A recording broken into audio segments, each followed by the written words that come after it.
Imran Masood, stirring a controversy with his remark on Vande Mataram and the ongoing protest in Jharkhand. Imran Masood says that he would not sing the full version of the national song, citing his religious beliefs.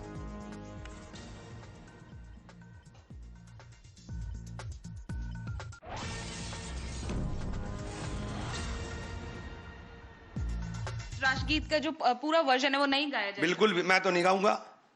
मुझे नहीं पता कोई गाएगा नहीं गाएगा, लेकिन मैं नहीं गाऊंगा।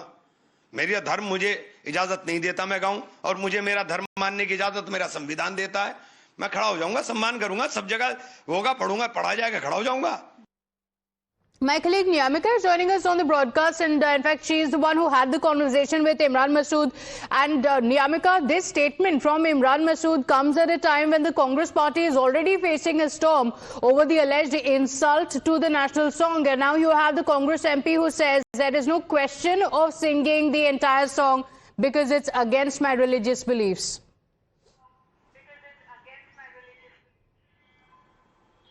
Well, yes, indeed, this entire controversy regarding Vande Mataram is intensifying day by day, as now the latest one is coming in on the part of the Congress Party's Lok Sabha MP, Mr. Imran Masood, who has completely refused to sing the entire version of Vande Mataram, saying that this is completely against his religious beliefs, and he said that he is never going to sing this Vande Mataram its full version. However, he has accepted the fact that he will sing, he will stand in respect to the national song, but he had stated it very clearly that he is not going to sing because it is completely against his religious beliefs, and it is the Constitution of India which has given him this right to have this kind of a belief in his religion. So all of these matters have been taken up, and in fact Mr. Imran Masood has also stated that this is nothing but just a diversionary tactics on the part of the BJP, as they don't want to discuss the real issues of this country, and that is the only reason why they only want this entire country to focus on something which is related to Hindu Muslim, and that is what they are doing by this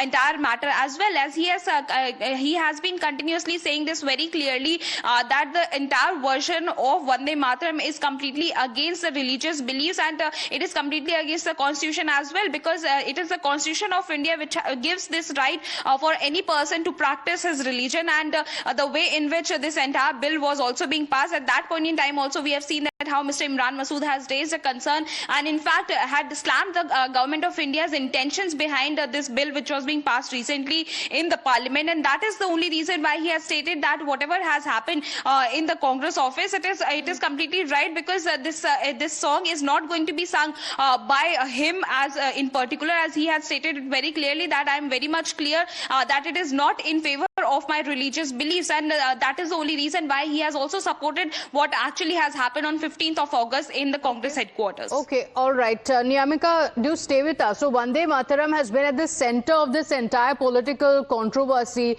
It happened on Independence Day as well, because after the full song was recited at the Red Fort, questions are now being raised over what actually happened at the Congress headquarters, because a video has been put up by the BJP, and in the video, Rahul Gandhi is heard saying, and I quote, "We don't need to sing the full song. It's our version of Vande Mataram." Now, Times Now cannot vouch for the authenticity of the audio in this video, but if it is true, then it certainly raises some serious questions on the Congress party. Now, the Congress party is facing legal heat. At least 3 complaints have also been filed against Rahul Gandhi as well as Sonia Gandhi so far. 2 complaints in Delhi, 1 in Bengaluru. All of it over what happened at the Congress headquarters. Here is what happened. We are not singing on the it's our version. We are not singing on the it's our version. And this was, of course, followed by a complete political face-off over what actually happened. Let's get you more reactions, because the BJP says that the Congress party insulted Vande Mataram, while the Congress party had multiple versions of what actually was happening there. Of course, it's a diversionary tactics. Amit Shah and his colleagues were on back foot during these days. Amit Shah did not attend Parliament for 19 days. And we were seeking an explanation from him on the pellet gun usage and related issues. Congress party has explained its position very clearly. We all respect Vande Mataram. Did RSS believe in India's tricolor flag? They don't have any right to talk on nationalism. We are true nationalists, and all sorts of diversionary tactics cannot be allowed. From the insult, they made it to Mr. Mallikarjun Kharge ji, senior most politician of the country. He had gone to Haldwani to address a public meeting. After the meeting, these people have taken Ganga water and they have cleaned it. This is not the first time. Even Jagjeevan Ram had to face the same thing in Kashi, Banaras. And to divert the attention from this, they are taking up the Vande Mataram issue. Vande Mataram पर कांग्रेस पूरी तरह expose हो गई है। जिस तरह कांग्रेस ने वंदे मातरम का अपमान किया, देश कभी उनको क्षमा नहीं करेगा। देश के गृह मंत्री अमित शाह जी ने कहा है कि कांग्रेस की पूर्व अध्यक्ष सोनिया गांधी को देश क्षमा करने वाला नहीं। और केरल में भी अपमान हुआ, जहां मुस्लिम लीग के दबाव में वहां वंदे मातरम नहीं गाया गया। यहां भी सोनिया गांधी जी उसको रोकने की पूरी कोशिश कर रही थी, पूरी फुटेज है। In fact, that's not all in the controversy from Independence Day, because politics over the Prime Minister's warning to Dimagi Naxals on Independence Day is also gaining momentum. Remember, on Sunday, the senior Congress leader P. Chidambaram had questioned the Prime Minister over his Dimagi Naxal remark, saying that he himself was proud to be called one. And this has now escalated. In his Independence Day address, remember, the Prime Minister has warned that armed Naxalism was nearing its end in the country, but people with a Maoist mindset continued to pose a threat and needed to be identified and isolated. So Chidambaram's response triggered a political slugfest, with the Union Minister Kiran Rijiju clarifying that Prime Minister Modi's remarks were not aimed at the opposition leaders. Listen in to what Prime Minister Modi said that started off this entire political slugfest. देश की सत्ता में माओवादी सोच के लोग गलियारों में अपनी जगह बना करके बैठे थे। जंगलों में हमें हथियारी नक्सलों का खात्मा बुलाने में, उस संकट से देश को मुक्त कराने में सफलता मिली है। लेकिन हथियारी नक्सल तो गए, लेकिन दिमागी नक्सल, ये दिमागी नक्सल मौके की तलाश में है। समाज को गलत राह पर घसीटने के लिए भांति भांति के दांव कर रहे हैं।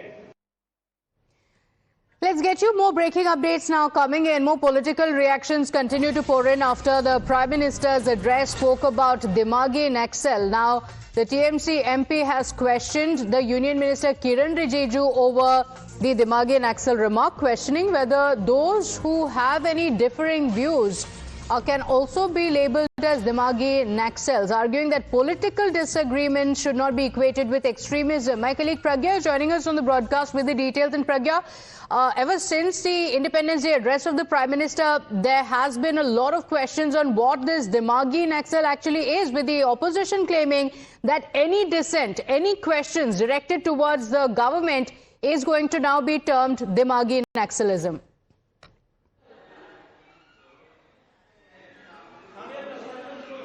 Well, the government has clarified. In fact, Kiran Rijiju, Parliamentary Affairs Minister, he said that, Dimagi Naxal is someone who stands against Constitution, for Maoists who stand in support of separatists, and also those who support cutting of the chicken neck so that the Northeast will become separated from India.